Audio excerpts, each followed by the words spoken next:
નમસ્કાર બાળકો, આપણે ઈ બરાબર એચવી વાળા સૂત્રો આધારિત પ્રશ્નો ચાલી રહ્યા છે. એમાં ઘણા બધા દાખલા છે, એટલે વધુ એક દાખલો આજે આપણે ઘણા બધા છે એટલે ધીમે ધીમે શીખીશું. મેં અગાઉ પણ કહ્યું હતું દાખલા મહિનો ચાલે એટલા દાખલા છે. તો 2.6 નંબરનો કોયડો ચોપડી લઈને બેસી જજો. વિકિરણના એક મોલ ફોટોનની કે જેની આવૃત્તિ, ઇંગ્લિશનું ગુજરાતી કરેલું છે આપણી ચોપડીમાં એટલે ભૂલો બહુ છે, એટલે હું તમને પ્રશ્ન સમજાવું છું એક્ઝેક્ટલી. આ કહેવા શું માગે છે ખબર છે કે ભાઈ એક મોલ ફોટોન છે, સમજજો વાતને.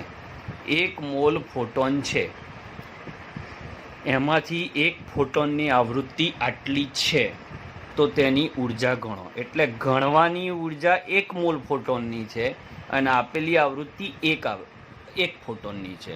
તો સૂત્ર શું આવે? તો ઉર્જાનું સૂત્ર શું આવશે મિત્રો? તો ઈ બરાબર એચવી.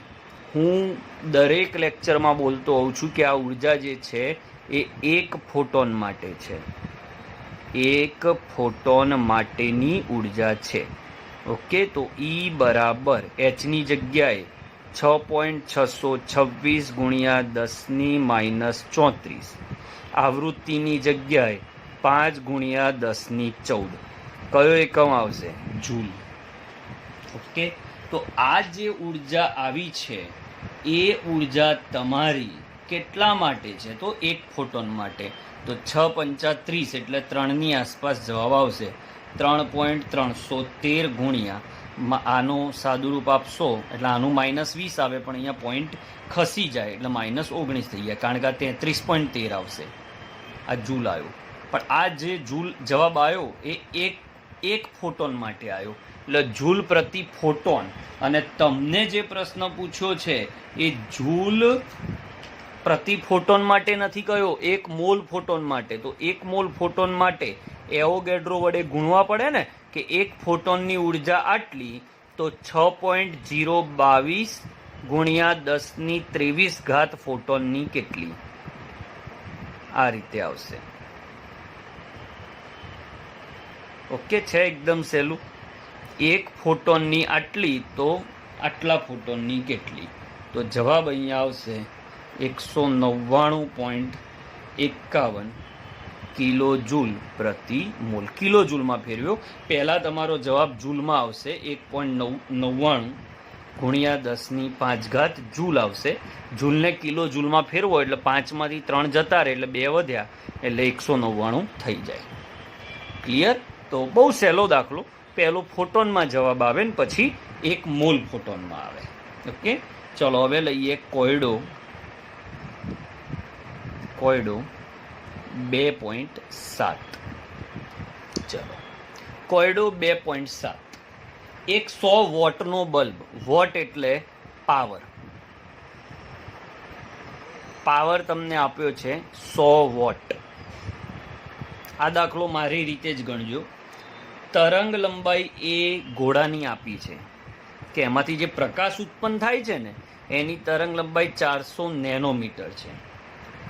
ઘોડા વડે પ્રતિ સેકન્ડ એટલે કે એક સેકન્ડમાં ઉત્સર્જિત થતા ફોટોનની સંખ્યા ગણો. ઓકે, ફોટોનની સંખ્યા. તો આ દાખલો ખરેખર ફિઝિક્સનો છે, 12મા ધોરણનો, પણ હું તમને શીખવાડી દઉં છું. તો ફિઝિક્સમાં સૂત્ર છે આપણે એ જ વાપરવાનું. પાવર બરાબર એકમ સમયમાં આપાત થતી ઉર્જા. એકમ સમયમાં આપાત થતી ઉર્જા એટલે સૂત્ર બની ગયું ઉર્જા ભાગ્યા સમય. હવે ઉર્જાનું સૂત્ર શું છે? તો hc/λ ઇન્ટુ સમય. સમય એટલે t. તો પાવર બરાબર hc/λ t. હવે આવા ફોટોન કેટલા એ ખબર નહીં, તો ધારી લો ફોટોનની સંખ્યા n. ઓકે, તો આ રીતે તમારું સૂત્ર બની જાય. આ સૂત્રથી તમને જી નીટના પણ એમસીક્યુ સરળતાથી સોલ્વ કરી શકશો. બાકી તમને અંદરની રીતમાં ખબર નહીં પડે આ પરફેક્ટ રીત છે, આના કોઈ માર્ક કાપી શકે નહીં, પણ આ સૂત્ર લખવું જરૂરી છે. પાવર બરાબર ઉર્જા ભાગ્યા સમય. પાવરનો અર્થ જ થાય કે એકમ સમયમાં ઉદ્ભવતી ઉર્જા. બરાબર. ધારો કે તમને અહીંયા 100 વોટ પાવર એવું શબ્દ વાપર્યો છે, તો એનો મતલબ શું થાય? તો 100 વોટ પાવરનો મતલબ એવો થાય કે તમારે 1 સેકન્ડમાં 100 જૂલ ઉર્જા ઉત્પન્ન કરે છે. બરાબર, એનો અર્થ એ થાય. ચલો હવે કિંમત મૂકો. તો પાવર જે છે પી, ઓકે, એની જગ્યાએ તમારે શું મૂકવું પડશે? પાવરની જગ્યાએ આવશે 100. ફોટોનની સંખ્યા એન શોધવાના છે. એ 6.626 ગુણ્યા 10⁻34. સી એટલે પ્રકાશનો વેગ 3 ગુણ્યા 10⁸ ભાગ્યા લેમડા. લેમડાની જગ્યાએ 400 નેનોમીટર. નેનો નહીં ચાલે એટલે 10⁻9. અને ટી એટલે સમય, 1 સેકન્ડ કીધો છે, તો અહીંયા આપણે 1 લઈ લઈશું. તો આનું આખાનું સાદું રૂપ આપો એટલે તમને ફોટોનની સંખ્યા મળી જાય. ઓકે, તો ફોટોનની સંખ્યા આવશે 2.01 ગુણ્યા 10⁻20 પ્રતિ સેકન્ડ. એટલે 1 સેકન્ડમાં આટલા ફોટોન ઉત્પન્ન થતા હશે. આ થયો તમારો કોયડો 2.7. આ જ રીતે ગણજો, અંદર તમને ખ્યાલ નહીં આવે.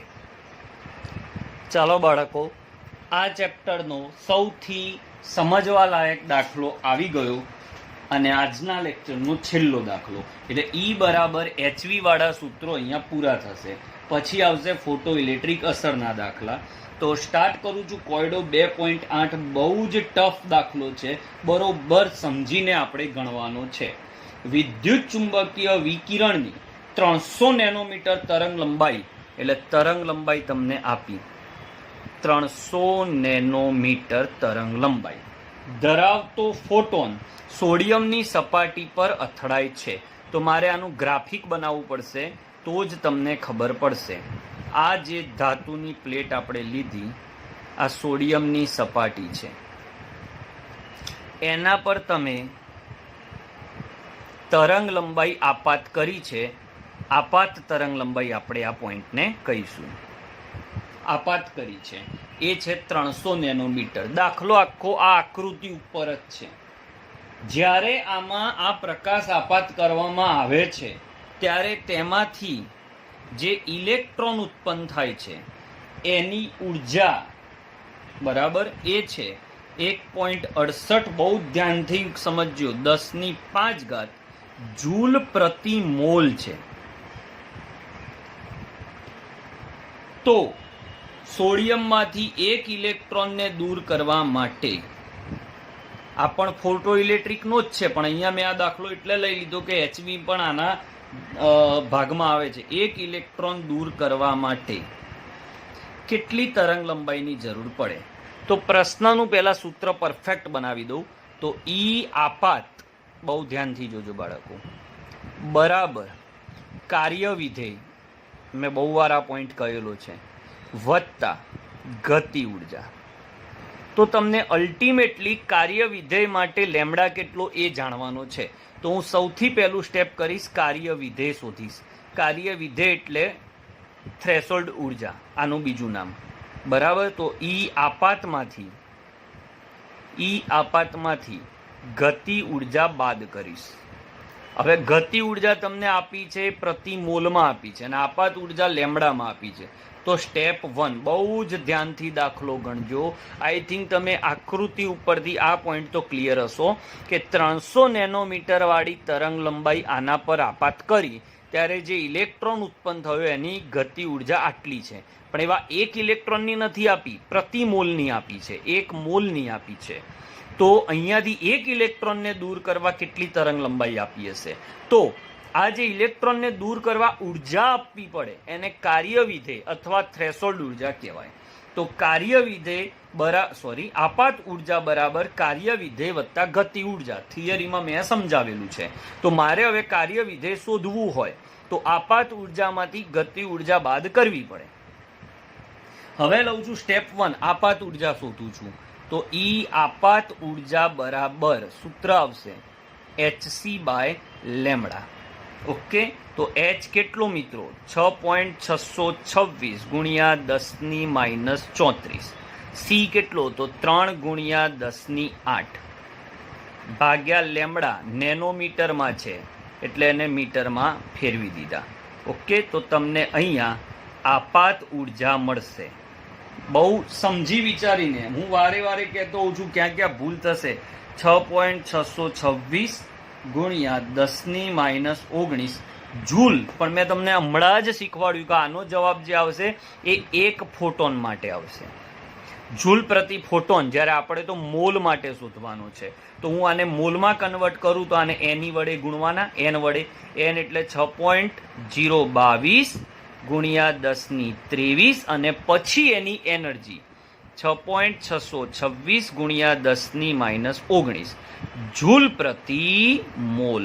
આવું કેમ કરવું પડ્યું? કારણ કે આ એકમ મોલમાં છે. આ દાખલો એટલે જ અઘરો છે, બરાબર. જેને મોલ, આ જે મોલ વાળો શબ્દ છે એ યાદ રહી ગયો તો આ દાખલો આવડી જશે. તો અહીંયા ફરીથી છાયું 36 એટલે 36 કરતાં વધારે જવાબ આવશે. એટલે 3.99 ગુણ્યા 10⁵. ઓકે, જૂલ પ્રતિ મોલ.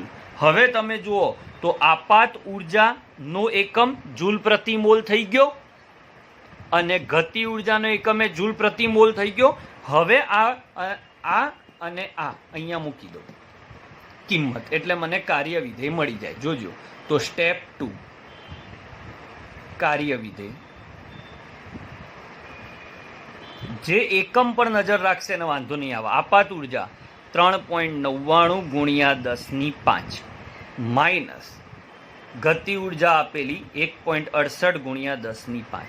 ખાસ વાત, બાદબાકી ત્યારે જ થાય જ્યારે ઘાત સરખી હોય. ઘાત સરખી ના હોય તો પોઈન્ટ આગળ પાછળ ફિઝિક્સની મેથડથી કરીને ઘાત સરખી કરવાની. તો 10⁵ કોમન નીકળી જાય. તો 3.99 માઇનસ 1.68 ગુણ્યા 10⁵ કોમન નીકળી ગયા. હવે આની અંદર કાર્ય વિધેય તમને મળી જશે.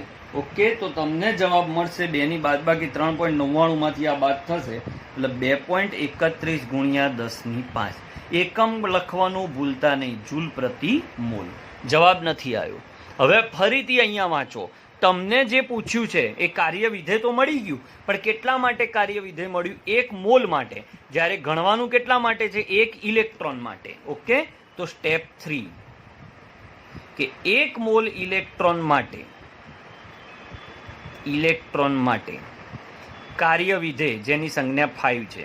કાર્ય વિધેયને થ્રેશોલ્ડ એનર્જી કહેવાય. અર્થ એક જ થાય 10⁵ જૂલ. તો 1 ઇલેક્ટ્રોન માટે કેટલું? બરોબર વાક્યને સમજો ને મિત્રો. અહીંયા 1 ઇલેક્ટ્રોન માટે માંગ્યું છે અને જે જવાબ આવ્યો છે 1 મોલ માટે આવ્યો છે.